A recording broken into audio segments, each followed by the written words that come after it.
ಇಂದೇ ಡೌನ್ಲೋಡ್ ಮಾಡಿ ಮತ್ತು ನಿಮ್ಮ ನೆಚ್ಚಿನ ಶೋಗಳನ್ನು ಆನಂದಿಸಿ. ಹೆಣ್ಮಕ್ಳು ಬುದ್ಧಿ ಕಲಿಬೇಕು ಅಂದ್ರೆ ಒಳ್ಳೆ ವಾತಾವರಣದಲ್ಲಿ ಬೆಳಿಬೇಕು. ವಾತಾವರಣನೂ ಸರಿ ಇಲ್ಲ, ಬೆಳೆಸೋರು ಸರಿ ಇಲ್ಲ ಅಂದ್ರೆ ಇವಳು ಹೆಂಗ್ ಉದ್ದಾರ ಆಗ್ತಾಳೆ? ಏನಪ್ಪ ರೋಮಿಯೋ, ನನ್ನ ತಂಗಿ ಹಿಂದೆ ಬಿದ್ದು ಕತ್ಲಲ್ಲಿ ತಾಳಿ ಕಟ್ಟಿ ದೊಡ್ಡ ಪ್ರೇಮಿ ತರ ಭಾಷಣ ಕೊಟ್ಟಿಯಲ್ಲ, ಈಗ ಎಲ್ಲಾಯ್ತಪ್ಪ ಅದು ಪ್ರೀತಿ ಕಾಳಜಿ ಎಲ್ಲ? ಅವತ್ತು ಸಮಾವೇಶದಲ್ಲಿ ದೊಡ್ಡದಾಗಿ ಭಾಷಣ ಮಾಡಿ ನನ್ನ ತಂಗಿನ ಕರ್ಕೊಂಬಂದು ಈಗ ಹಿಂಸೆ ಕೊಡ್ತಾ ಇದ್ದೀರಾ.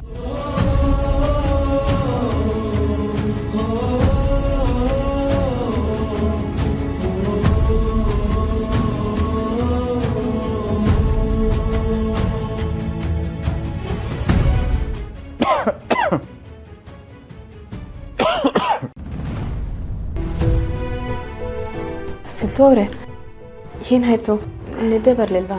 ಇಲ್ಲ ಮೇಡಮ್ ಅವರೇ, ಯಾಕೋ ನಿದ್ದೆನೇ ಗೊತ್ತಿಲ್ಲ. ಈಗ ನಿದ್ದೆ ಬರದೇ ಇರೋ ಅಂಥದ್ದು ಏನಾಯಿತು? ಹೊಸ ಜಾಗ ಅಂತನಾ?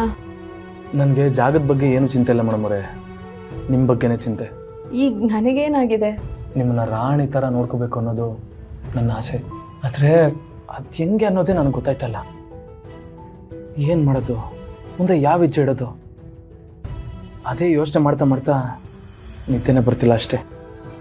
ನನ್ನನ್ನು ರಾಣಿ ಥರ ನೋಡ್ಕೋಬೇಕು ಅಂತ ಯಾಕೆ ಯೋಚನೆ ಮಾಡ್ತಿದ್ದೀರಾ? ನೀವು ರಾಜನಾದರೆ ನಾನು ರಾಣಿನೇ ಅಲ್ವಾ? ನೀವು ಹಿಂಗೆ ಯೋಚನೆ ಮಾಡ್ತಿದ್ದೀರಾ, ಆದರೆ ನಾನು ಮೊದಲು ನಿಮ್ಮನ್ನು ರಾಣಿ ಮಾಡಿ ಆಮೇಲೆ ನಾನು ರಾಜನಾಗಬೇಕು ಅಂತೀವಿ. ಇಷ್ಟಕ್ಕೆ ನೀವು ನಿದ್ದೆಗೆಟ್ಟು ಯೋಚನೆ ಮಾಡ್ಕೊಂಡು ಕೂತ್ಕೊಂಡ್ರೆ ಹೇಗೆ? ಈಗ ನೀವು ನೆಮ್ಮದಿಯಾಗಿ ಮಲ್ಕೊಳ್ಳಿ, ನಾಳೆ ಬೆಳಗ್ಗೆ ಎದ್ದು ಯೋಚನೆ ಮಾಡಿದ್ರೆ ಆಯಿತು. ಕಣ್ಣು ಮುಚ್ಚಿದ್ರೆ ಸಾಕು, ನಿಮ್ಗಾದ ಅವಮಾನಗಳೇ ನನಗೆ ಜ್ಞಾಪಕ ಬರ್ತಾ ಇದೆ. ಹೆಂಗೆ ನಿದ್ದೆ ಬರ್ತದೆ ಮೇಡಮ್ ಅವರೇ? ಸಿದ್ದು ಅವರೇ, ಇದನ್ನೆಲ್ಲ ನಾನೇ ಮರ್ತಿದ್ದೀನಿ. ನೀವು ಯಾಕೆ ಯೋಚನೆ ಮಾಡ್ತಿದ್ದೀರಾ?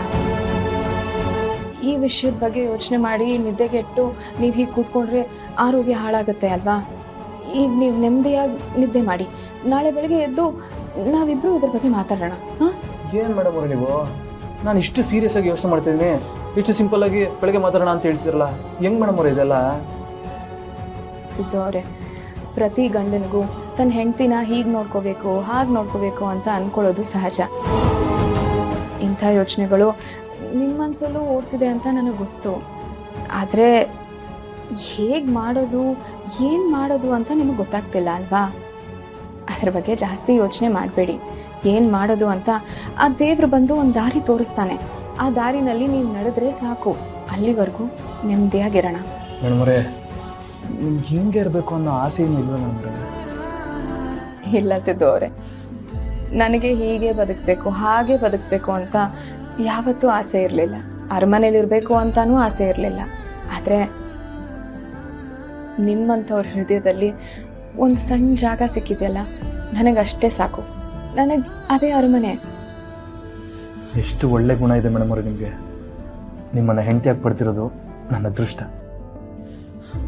ಇದಕ್ಕೆಲ್ಲ ನೀವು ನಮ್ಮ ಅಪ್ಪನಿಗೆ ಥ್ಯಾಂಕ್ಸ್ ಹೇಳಬೇಕಾಗುತ್ತೆ. ಈ ಗುಣ ಎಲ್ಲ ನನಗೆ ಅವರಿಂದಾನೇ ಬಂದಿರೋದು. ನನ್ನ ಸರಿ ತಪ್ಪು ತಿದ್ದಿದ್ದೆಲ್ಲ ಅವರೇ. ಹಾಗೆ ಸಂಸಾರ ಹೇಗೆ ಮಾಡಬೇಕು ಅಂತ ನಮ್ಮಮ್ಮ ನನಗೆ ಹೇಳ್ಕೊಟ್ರು. ನೀವು ಅವ್ರಿಗೂ ಥ್ಯಾಂಕ್ಸ್ ಹೇಳಬೇಕಾಗತ್ತೆ. ಬರೀ ಥ್ಯಾಂಕ್ಸ್ ಹೇಳೋದಲ್ಲ ಮೇಡಮ್ ಅವರೇ, ಅವರಿಬ್ರು ಬರಲಿ, ಪಾದ ಪೂಜೆ ಮಾಡ್ತೀನಿ. ಲಕ್ಷ್ಮೀ ನಿವಾಸ ಲಕ್ಷ್ಮೀ